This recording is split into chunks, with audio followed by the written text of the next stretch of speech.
God bless everybody today. It's May 20th of 2022. I've got a question that I'm putting forth to you. We'll see what the answer is when we get to the end of the video. So this is the question I'm asking. Tell me how you think these events will play out and end in the near future. It's playing out right now in time. God tells us in Daniel 8, 1 to 10, verses 1 to 10, what will happen in the future in this event. Let's find out what God says will happen. So a lot's going on in the Middle East, but let's see how this one's going to play out and end. I think it's already been answered, but let's see what's going on in real time right now, and we'll see how this is going to play out, probably in the next 6 to 12 months. So on March 15th of 2022, the U.S., in some unknown reason, has decided to work with Russia, which is in war with Ukraine, to broker a deal with Iran because we need their oil, because they're talking about fuel prices going up worldwide, but in the United States, between at the pump $5 and $6, so they want to work with places like Venezuela and Iran to get cheap oil, even though they're really bad players and not necessarily people you want to work with and broker deals. That's how bad the situation has become.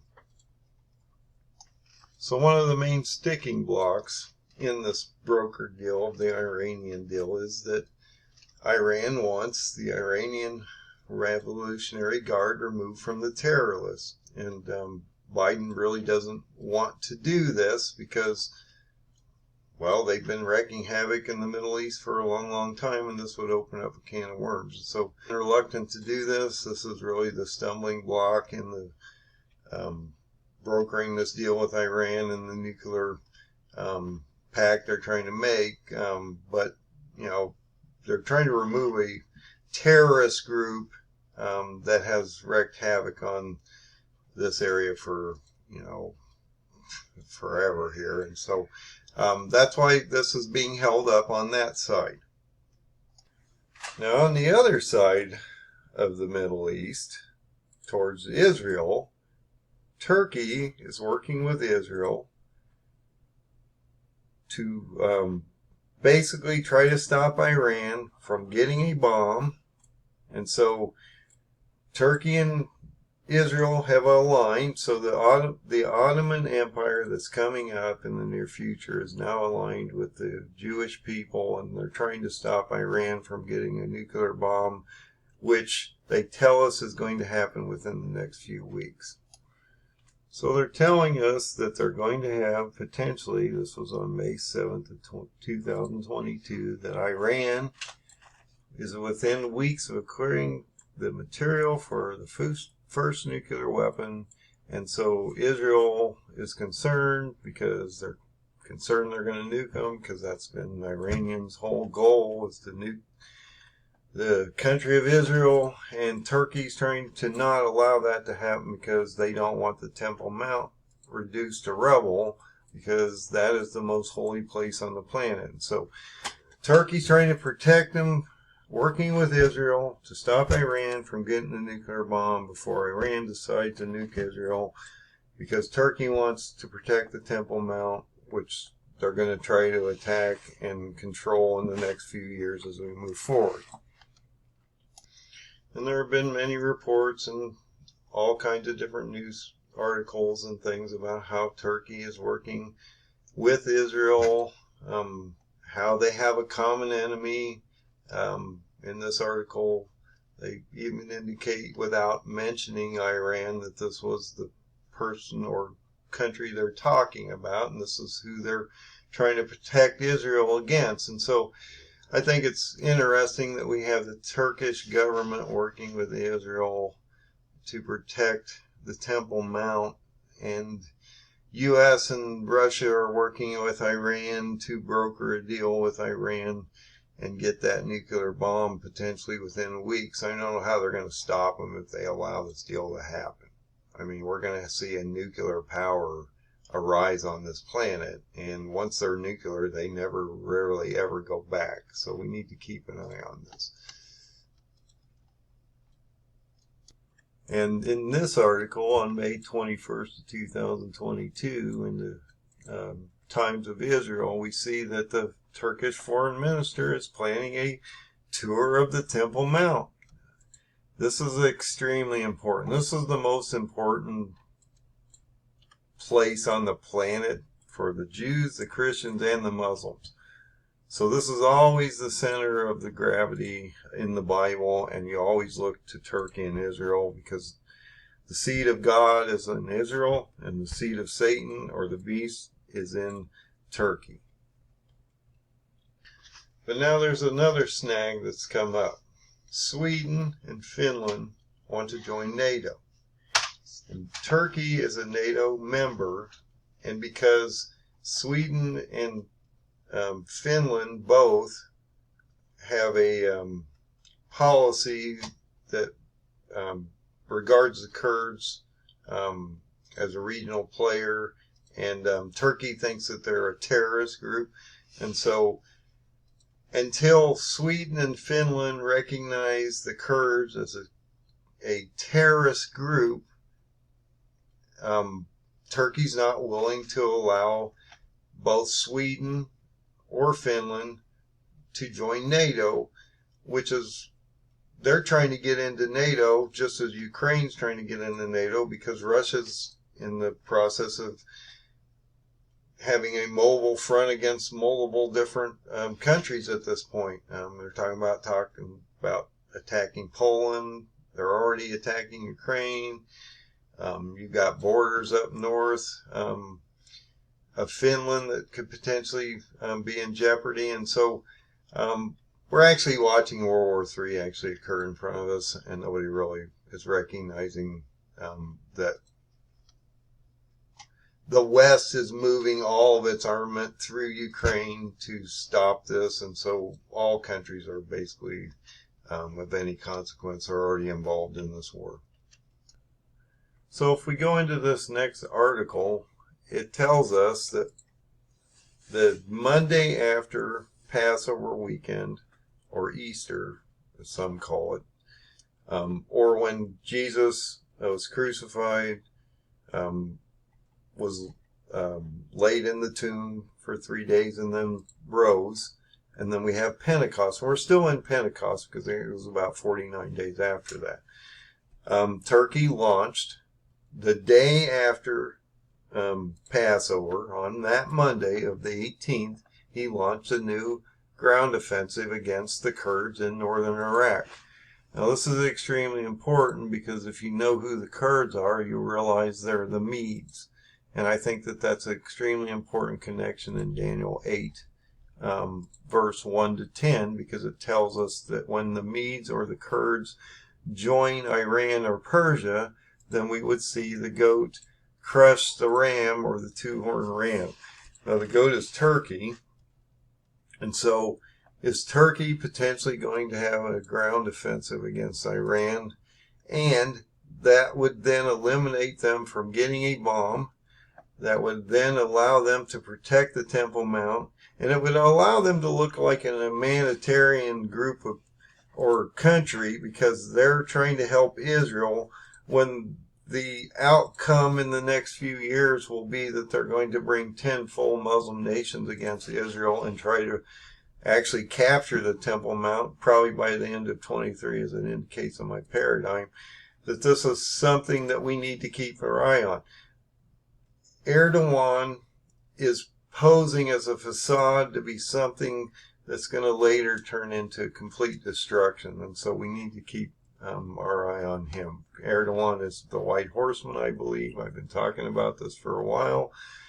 He's going to bring on the first 4 seals in the next 2 years. We're going to see all this destruction, death, disease, famine, economic collapse. We're already seeing all this stuff. And then when you hit that 5th seal, we see those martyrs come out, which is the destruction of the quarter of the quarter of the planet in the Middle East. These martyrs are asking Jesus when he's going to revenge them, and he does on the sixth seal by the wrath of the Lamb in Revelation 6:16. So if you go to the Syrian live map and you type in the Kurds, or go to the Kurd map, this is the Kurd map, and this is real time, we're seeing that Erdogan, anything in blue is Turkey, and you can see they're attacking this whole northern front. They've actually been attacking over here, and so they've been attacking the whole northern front between Syria and Iraq. And as Daniel 8:1-10 clearly tells us, once we watch this collapse, this whole northern border will collapse sort of inward into here, and this then will then force the Kurds down to Iran, because Syria and Iraq forces are pushing them this way. Okay, so you're seeing Syria and Assad moving the Kurds this way and keeping them, towards the east. And now we've watched Iraq sort of join with Turkey. Now, they're not telling us this, but it seems like the actions, and there are reports coming out that indicate that Turkey and Iraq are working together to keep the Kurds sort of pushed up in this area and out of the Iraqi lower southern area here. And so if this collapses and we get this pushing of the Kurds down into this area around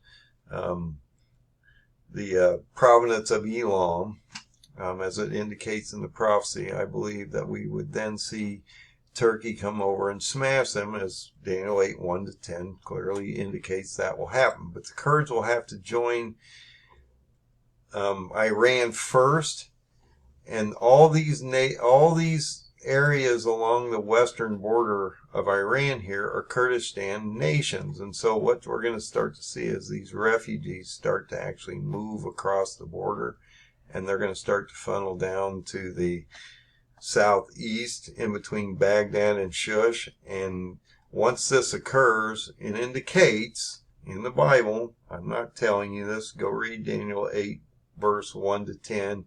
The interpretation is in Daniel 8 verse 20 forward. You can see how this is going to play out.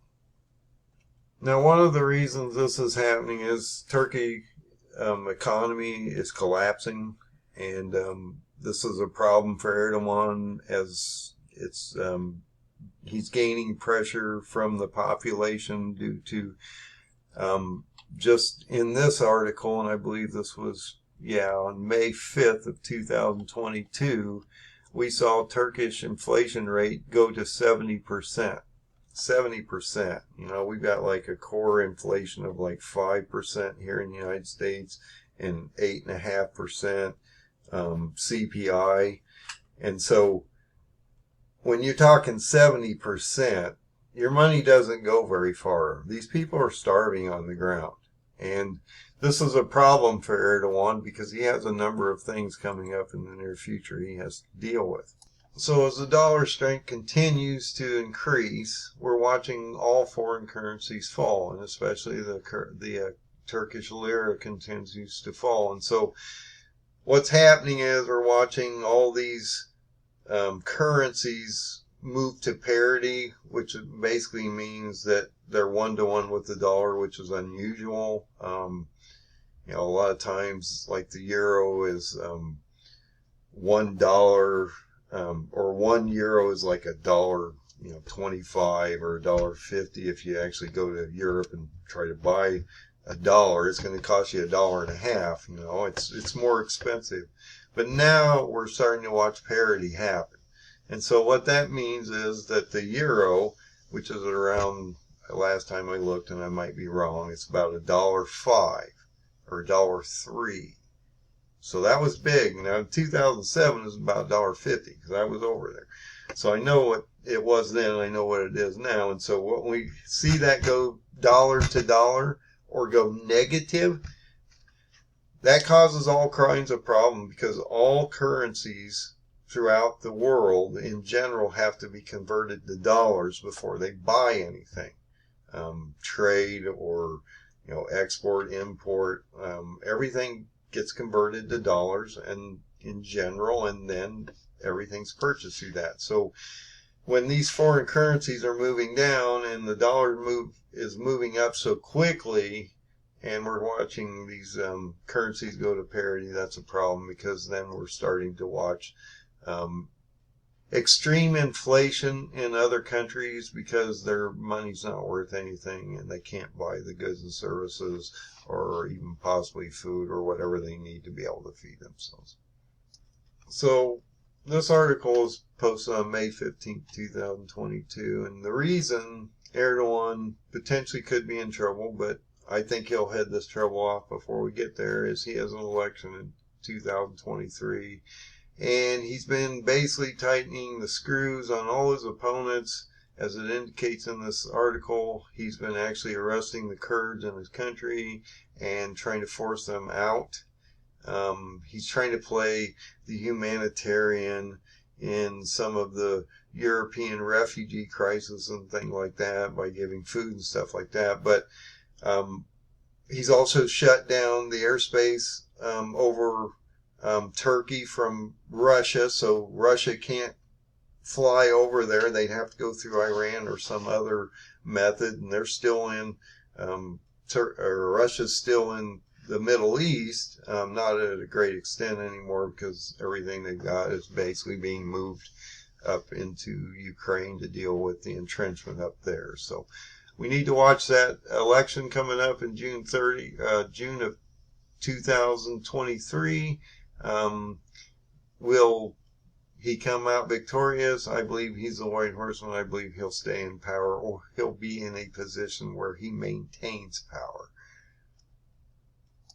Now, Joe Biden, on the other hand, has a problem when it comes to Erdogan, because Erdogan thinks Joe Biden's actually a Kurd. So this is a real problem. And I've been talking about this for a while. He doesn't have any respect for Biden. He could care less what Biden thinks.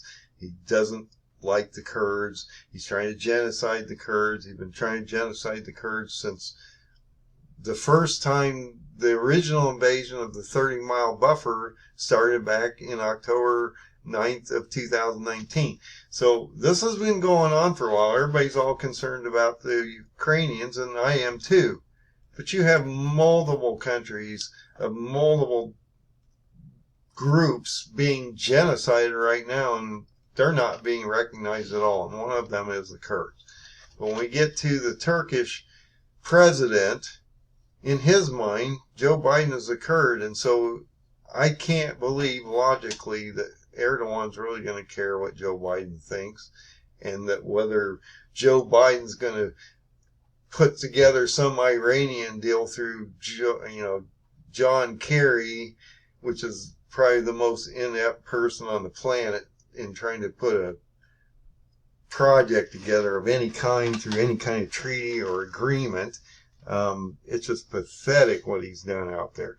So I don't think Turkey's going to sit there and wait for this to happen. So we really need to watch how Turkey's going to react.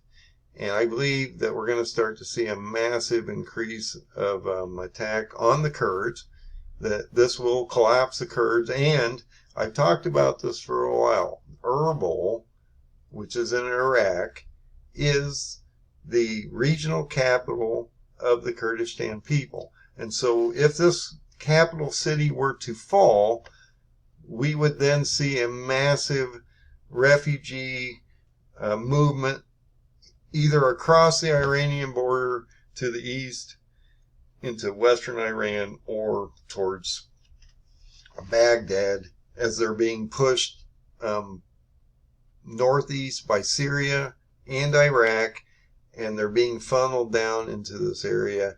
And as Daniel 8 indicates, clearly when they go to Shush, Iran, around the province of Elam, and the Ulai River is there, that he gives you an indication of where this is going to happen, and then when these two join, we'll see them crush. So this is Turkey, and if you look at the map, we can see an interesting set of events occurring out here in real time. So Turkey now owns Azerbaijan and Armenia up here. So they own this whole northern border. And they're not allowing Russia to fly down except through the Caspian Sea into Iran if they want to get into Syria and Iraq. There's no way for them to go around here. They pretty much have an ability to control Turkestan in general or in alliance with them. Turkey owns Afghanistan through the Taliban. They have armor in Syria and Iraq. And as this collapses, they're going to own more ground through here. And they have Turkey themselves. So Iran is literally surrounded at this point by three sides. And Tehran, which is here, is only a short jaunt from the Caspian Sea. So if they launch any kind of sea attack here, an air attack here, and a ground attack, and then they're multiply attacking from multiple different borders. Now, I don't know if Turkestan will, but I believe the Taliban could potentially be part of this. And so Iran's not in a very good place, and so we need to watch how this is going to play out in the next 6 to 12 months. I keep talking by the end of this year, I believe this country named Persia or Iran will be non-existent. Because if you move further into the timeline of the end times, this destruction of Iran then would be consumed into the new Ottoman Empire, and they would all then start to move towards Egypt and then back into Israel. So, and that's by the end of maybe 23. So, this is the question I've been asking for a while. I've been talking about Daniel 8 for about 4 years now. And now it seems to be actually starting to take effect in front of us. So we'll end with this, and I'll ask this question again. Tell me how you think these events will play out in the end in their near future. It's playing out in time right now. God tells us in Daniel 8, verse 1 to 10, what will happen in the future. I trust God. I think He wrote a book that is timeless. So He tells us everything in the book, so we need to figure that out. Now, will this play out in the next 6 months, 12 months? I think you need to watch Iran and see whether they're going to get a nuclear weapon or not. I think that's the key to understanding. But it indicates that the Kurds are also a massive key to understanding. And when the Kurds get genocided down and somehow align or move in conjunction with Persia or Iran, we're going to see both these nations or these two groups destroyed. And Iran would fall in that, and that geopolitically will change the world. God bless everybody. Find the open door. Find Jesus. Things are getting extremely short out here. Time is moving quickly. You need to understand where we are in time, and you need to fill your oil lamp before it's too late, because you're already in the seals. And if they've been telling you that you're going to be taken up with John and you're not going to deal with the seals, then tell me why the first 4 seals are breaking in front of you and you don't see it.